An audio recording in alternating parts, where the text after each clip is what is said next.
देखो उसको सुनाई नहीं देता, इसलिए वो बोल नहीं पाती। नहीं, उससे नहीं, एक दिमाग का होता है कहीं पे। क्या उम्र है इसकी भाई बेचारी जो है, फिर भी एक बार दिखवा देते हैं, जो भी पॉसिबिलिटी होगा। उसमें देखिए होता क्या है कि वो ऑपरेशन हो जाता है ना, तो उसके बाद जो है अब परेशानी नहीं होगी, उसको ठीक ढंग से वो कराओ, ठीक अगर ठीक हो जाएगा, सब ठीक हो जाएगा। क्या है कि मकान में रहते हैं? अच्छा, मकान नहीं है आपके पास? मकान नहीं। बीती 26 नवंबर को मुख्यमंत्री योगी आदित्यनाथ ने खुशी गुप्ता सहित उनके परिजनों से लखनऊ स्थित आवास पर मुलाकात कर खुशी की पढ़ाई, इलाज एवं परिजनों के लिए आवास का आश्वासन दिया था। मुख्यमंत्री योगी आदित्यनाथ की जबरा फ्रेंड खुशी गुप्ता का इलाज हो चुका है और उसके सुनने की क्षमता में भी वृद्धि हुई है।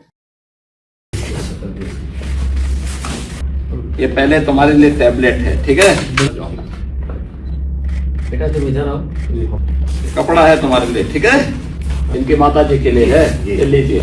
और इनके लिए कुछ आया? इनके लिए क्या है? इनको एक आवास की व्यवस्था करवाने के लिए बोलो, दिव्यांग जन कल्याण विभाग से बोलो जी सर, कि उसका जो है वो शुरू करो। मस्तिष्क का अगर ऑपरेशन हो, उसका ऑपरेशन हो सकता है, कॉन्क्लेन प्लांट बोलते हैं उसको, जैसे कॉक्लियर इम्प्लांट होगा उसका अगर गरीबी व खामोशी से जूझ रही कानपुर की 19 वर्षीय खुशी गुप्ता के जीवन में नया सवेरा हो चुका है। मुख्यमंत्री योगी आदित्यनाथ की जबरा फैन ग्वालटोली निवासी खुशी गुप्ता का सफल इलाज मेहरोत्रा ENT क्लिनिक में हुआ है। कॉक्लियर इम्प्लांट सर्जरी के बाद उसकी सुनने की क्षमता में सुधार आया है और वह बोलने में प्रतिक्रिया देने लगी है। परिवार ने मुख्यमंत्री योगी आदित्यनाथ और डॉक्टरों का आभार व्यक्त किया है। आपको बता दें कि खुशी की कहानी दृढ़ संकल्प की थी। 22 नवंबर को वह बिना बताए अपने घर से अकेली निकल पड़ी थी। उसका एकमात्र उद्देश्य मुख्यमंत्री को अपने हाथ से बनाया चित्र देना था। आवाज आ रही है तो खुशी बहुत अच्छा महसूस कर रही है और बहुत खुश है और सर को बार बार धन्यवाद कह रही है, थैंक यू बोल रही है। उनको आशीर्वाद दिलाने और पूरी टीम की आभारी हूँ। मेरे बच्चे का अच्छे से ख्याल किया। 3 या 2 दिन हो गए भर्ती हुए, पहले भी आ चुके हैं। बहुत इन्होंने बहुत मतलब अच्छे से मेरे बच्चे का बहुत ख्याल रखा है। बहुत बहुत आभारी और बहुत बहुत धन्यवाद। आज उसका जो है अलग ही माहौल है, वो यह चीज को बोलो, तेज बोलो बाबू, बोलो बोलो थोड़ा बोलो बोलो बोलो।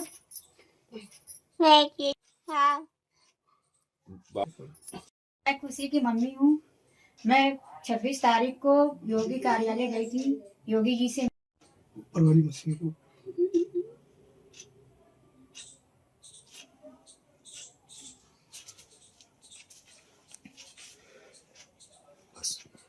नमस्ते। 25 तारीख को मेरे पास कॉल आती है योगी जी की तरफ से कि आपको सुबह 26 नवंबर को मिलना है, योगी बाबा ने आपको बुलाया है। मैं बच्ची लेके कार्यालय पहुंची हूँ। बाद मेरे बच्चे को देखा है बाबा जी ने और हम लोगों की बहुत ही वहाँ खातिरदारी करी और आपने राजधानी पहुंचने के बाद वह रास्ता भटक गई और लोक भवन के बाहर बैठकर रोने लगी। हजरतगंज पुलिस ने उसे संभाला और उसके परिवार को सूचना दी। खुशी पढ़ी लिखी नहीं है, लेकिन अपने पिता का नाम और मुख्यमंत्री का नाम लिखना जानती थी। सीएम ने खुद बुलाया। खुशी के बारे में पता चलने पर योगी ने तुरंत उसके परिवार को अपने आवास पर बुलाया। सीएम ने उसके लिए कानपुर स्थित मूक बधिर कॉलेज में शिक्षा की व्यवस्था कराने का आश्वासन दिया। पढ़ाई और स्किल डेवलपमेंट के लिए मोबाइल और टैबलेट भी दिया। परिवार को आवास देने को भी कहा। पापा मेरे टाटू टूरी टाऊ पापा है वो ये दो बट क्या नाम है आपका? गीता गुप्ता। मुख्यमंत्री जी से मिली थी? मुख्यमंत्री जी से मिली, मुझे बहुत अच्छा लगा। 26 नवंबर को मिलने गई थी। आप फोन आया था मेरे पास कि आपको योगी जी ने बुलाया है, मुख्यमंत्री के परिवार सहित बुलाया है। हम लोग गए वहाँ पे, उनसे मिले। उनसे मिलकर बहुत अच्छा लगा और बच्ची के बारे में बताया कि ये बोल नहीं सुन पाती है। तो बाबा जी ने कहा कोई बात नहीं है। योगी जी ने कहा मैं इसका इलाज करवाऊंगा। कॉम्प्लान का एक इलाज होता है जो मुझे भी नहीं पता था ये क्या है, तो उन्होंने बताया। उन्हीं से पता लगा कि ये चीज़ भी होती है, इलाज के बच्चे बोलने लगते हैं। तो उन्होंने कहा इसका कॉम्प्लान का इलाज होगा और मैं करवाऊँगा। करवाने के लिए दिलासा दिया। फिर हम वहाँ पे बताया कि कहने हम लोगों को जो है पूरे परिवार को कहा कि आप चिंता ना करें, ये पूछी कि घर निवास है आपके पास। मैंने कहा नहीं, हम किराए पे रहते हैं बाबा जी। कहने लगे परेशान न हो, हम आपको निवास भी दिलाएंगे, बच्ची का इलाज तो करवाएंगे, उसके बाद आपको निवास दिलाएंगे। और चारों लोगों को कहा कि आप परेशान मत होइए, बच्चे के पढ़ाई का ये देखेंगे। बच्ची के ऊपर सिर पे हाथ रखा, आप चिंता मत करो, ये बच्ची अब मेरी है।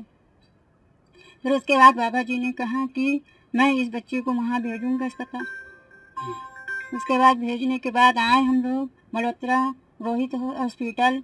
आने के बाद उन्होंने ऑपरेशन किया। पहले एक कान का डॉक्टर साहब ने, वो भी बहुत अच्छा ऑपरेशन गया। दूसरा भी ऑपरेशन किया और कंप्लान लगा किया। ऑपरेशन करने के बाद मेरी बच्ची थोड़ा बोल रही है। और डॉक्टर साहब का और उनकी पूरी टीम का धन्यवाद करती हूँ। योगी जी का भी धन्यवाद करती हूँ। बाबा से कहती हूँ इतने ही मेरे बच्चे पे सर पे हाथ रखते रहना। और हम लोगों की वजह से मेरा बच्चा बोल रहा है। मुझे जो कभी उम्मीद नहीं थी, तो योगी जी ने आज वो चीज़ को मुझे जो है एहसास दिलाया कि कभी हिम्मत मत हारना, वो भी पूरी होती है। जो मेरे बच्चे में कभी मैं तो निराश हो गई थी। मैं बच्ची कभी इलाज नहीं करा, जितनी क्षमता थी उतनी तो कराई। उसके बाद मेरी क्षमा नहीं थी कि मैं इसका इलाज करा पाऊँ। साथ ही मुख्यमंत्री योगी आदित्यनाथ ने उसके कान के इलाज के लिए परिजनों को आश्वासन भी दिया था, जो कि आज पूर्ण हुआ है। खुशी गुप्ता के परिजनों ने भावुक होते हुए सूबे के मुखिया मुख्यमंत्री योगी आदित्यनाथ का आभार व्यक्त किया है। साथ ही आगे खुशी पर ऐसे ही मुख्यमंत्री योगी आदित्यनाथ का आशीर्वाद बना रहे, ऐसी कामना भी की। प्राइम संदेश न्यूज से संवाददाता सावेज आलम की रिपोर्ट। ये खुशी गुप्ता है, योगी जी से मिल के आई थी और उसका ऑपरेशन अपने हॉस्पिटल, उस पर क्या कहना? खुशी गुप्ता ये 19 साल की लड़की मुख्यमंत्री माननीय योगी आदित्यनाथ जी से मिली।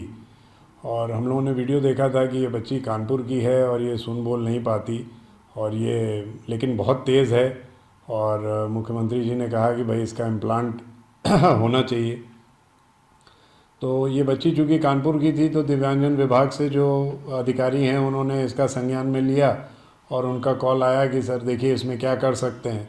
तो इस बच्ची को हम लोगों ने अपने यहाँ बुलाया, इसकी सब जांचें वगैरह हुई और ये पाया कि एक कान इसका पहले ऑपरेशन हुआ था और सक्सेस नहीं था, और इसके पास आयुष्मान कार्ड था। तो आयुष्मान स्कीम से हम लोगों ने एक कान इसका ऑपरेट कर दिया। लेकिन सुनने में भी दिक्कत थी, सुनने की नसें बहुत कमज़ोर थी, और वैसे दिमाग से बहुत तेज़ है, बहुत अच्छी पिक्चर बनाती है। तो ये हुआ कि भाई इसका इम्प्लांट होना चाहिए। अब इम्प्लांट में पैसे की समस्या थी, तो हमने ये निर्णय लिया कि अब इसकी मदद करी जाए, और हमारी मल्होत्रा ENT फाउंडेशन ने इसको फंड किया और दूसरे कान का हम लोगों ने इम्प्लांट किया, क्योंकि वो किसी स्कीम में नहीं आ पा रहा था। तो अब उसका इम्प्लांट हो गया है। ये बच्ची अब बहुत अच्छा सुन रही है, इसकी थेरेपी हमारे यहाँ हो रही है, और पहले दिन से आज तक इससे कोई भी पैसा लिया नहीं गया, और टोटल फ्री ऑफ कॉस्ट ये सारी कार्रवाई हुई है। तो हमें उम्मीद है कि ये बच्चा अब बहुत अच्छा सुनेगा और बोलेगा, और भविष्य में इसका और इसके परिवार का काफ़ी चेंज आना चाहिए इस ऑपरेशन के माध्यम से।